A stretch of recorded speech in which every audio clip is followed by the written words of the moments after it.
সামনে স্বাধীনতা, পিছনে পুলিশ, এটাই হচ্ছে সত্য ছিল বাংলাদেশের জন্য। আমাদের পেছনে যাওয়ার কোনো পথ ছিল না। আমাদের পথ ছিল একটাই, যে কোনো মূল্যে হাসিনার পতন এবং এই ফ্যাসিবাদী ব্যবস্থার বিলোপ ঘটানো। আসলে 15-20 জন মানুষই এখানে জড়িত ছিল না, এই সংখ্যাটা অনেক বড় এবং এটা একটা সিস্টেম ছিল যে পুলিশ বাহিনী, র্যাব বলেন, পুলিশ র্যাব বলেন, গোয়েন্দা সংস্থা বলেন, তৎকালীন সকল অ্যাপারেটাস, রাষ্ট্রের সকল সংগঠন অঙ্গকে এখানে জড়িয়ে ফেলা হয়েছিল এবং ওদেরকেও তো পলিউটেড করা হয়েছে এবং ওদের মাধ্যমে বাংলাদেশের জনগণের উপর নিপীড়ন চাপিয়ে দেওয়া হয়েছে। আমি যে লোকেশনগুলো দেখতেছিলাম, যে ঢাকা শহরের বিভিন্ন জায়গায়, বসুন্ধরা বলি, পুরান ঢাকা বলি, তারপর হচ্ছে যে কাশিমপুর, কেরানীগঞ্জেই তো একটি জেলখানার সামনে, তারপর হচ্ছে যে আপনার সোনারগাঁওতে বলি, এই পুরা বাংলাদেশ ব্যাপী ছিল। এটা শুধুমাত্র ঢাকা বা আশেপাশে না, পুরা বাংলাদেশে, যেটা বলেছে আমার পূর্বে যারা বক্তৃতা দিয়েছেন, যে গুম গড়ের মতো পুরা বাংলাদেশে আয়নাগর ছিল।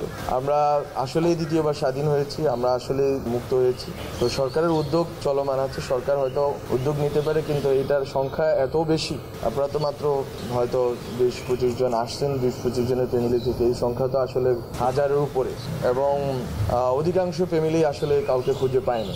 এটা আসলে আমরা যেটা দেখেছি, যে গুম কমিশন বলেছে যে অনেকে গুম করে ভারতে পাঠিয়ে দেওয়া হয়েছে, অনেককে এখানে ওরা এখানেই ছিল না, ওরা আসলে কেউ ভারতের কারাগারে ছিল। আমরা আমাদের ফরেন মিনিস্ট্রি থেকে তথ্য নিয়েছি, ওখানে কারাগারে অনেকেই ছিলেন যে যারা এখান থেকে তাদেরকে পাচার করে দেওয়া হয়েছে ভারতে। তো এখানে আসলে আমাদের বাংলাদেশে এমন একটা ব্যবস্থা চালু হয়েছিল, যেটা আসলে একটা যুদ্ধ অবস্থার মতো, যে এখানে যারাই রাজনৈতিক বিরোধিতা করতেছে তাদেরকেই সন্ত্রাসী, জঙ্গি, অগ্নি সন্ত্রাসী, আরও অনেক ট্যাগ দিয়ে তাদেরকে গুম করাটা, তাদের স্বজনদেরকে আতঙ্কগ্রস্ত রাখাটাকে একটা স্বাভাবিক করে তোলা হয়েছিল, যে ওরা যেহেতু সন্ত্রাসী ওদেরকে মারাই যায়। কিন্তু এই সন্ত্রাসী, আমরা বলতেছি না যে বাংলাদেশে জঙ্গিবাদ বা মিলিটেন্সি, চরমপন্থার কোনো বাস্তবতা নেই, বাস্তবতা আছে, হয়তো কিছু বাস্তবতা ছিল, বিভিন্ন সময়ে ধর্মীয় বা বিভিন্ন উগ্রপন্থা ছিল এবং হয়তো আছেও।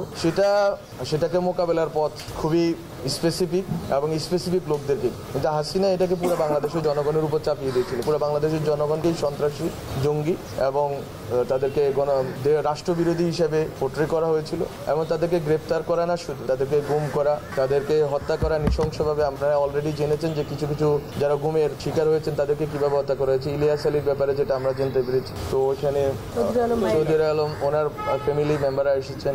এছাড়া আপনারা জামাতের যে 2 জন যারা বের হতে পেরেছেন, ওনারা অনেক সৌভাগ্যবান আমি মনে করি।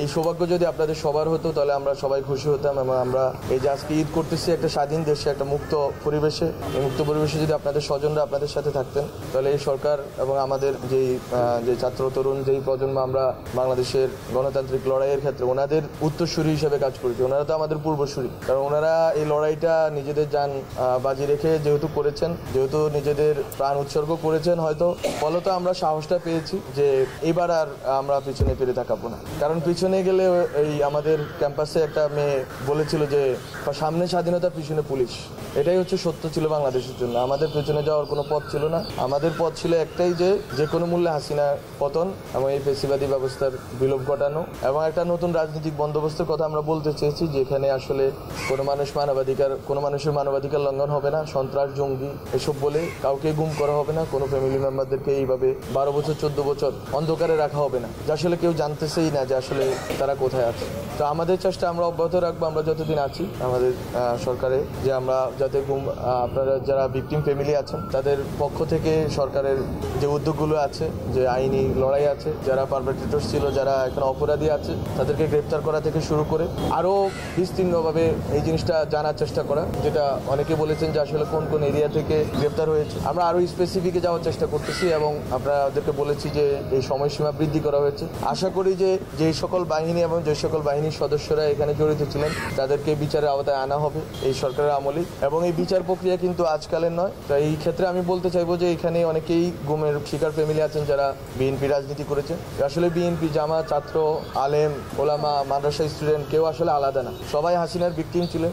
এখনও হাসিনা ভারতে বসে ষড়যন্ত্র করার চেষ্টা করছে এবং ভারত খুবই আনফর্চুনেটলি এই হাসিনা এবং তার যে সন্ত্রাসী বাহিনী ওদেরকে আশ্রয় দিচ্ছে। আমরা শুনতে পেয়েছি কয়েক লাখের কাছাকাছি আওয়ামী লীগের সন্ত্রাসীরা ভারতে আশ্রয় নিয়েছে। তো আমরা মনে করি এটা বাংলাদেশের মানুষের যে গণতান্ত্রিক লড়াই আছে, গণতান্ত্রিক অধিকারের জন্য যেই গত 15 বছরের যে লড়াই এখানেই আমরা দেখতে পাচ্ছি যে 1,500 2,000-এর মতো মানুষ গুমের শিকার হয়েছেন, 3,000-4,000 মানুষ এক্সট্রা জুডিশিয়াল কিলিং এর শিকার হয়েছেন, জুলাইয়ে 2,000-এর কাছাকাছি স্টুডেন্ট শহীদ হয়েছেন। তো তাদের যদি মর্যাদা যদি আমাদের প্রতিবেশী রাষ্ট্র না দেয়, আমরা মনে করি এটা আমাদের জন্য খুবই দুর্ভাগ্যজনক।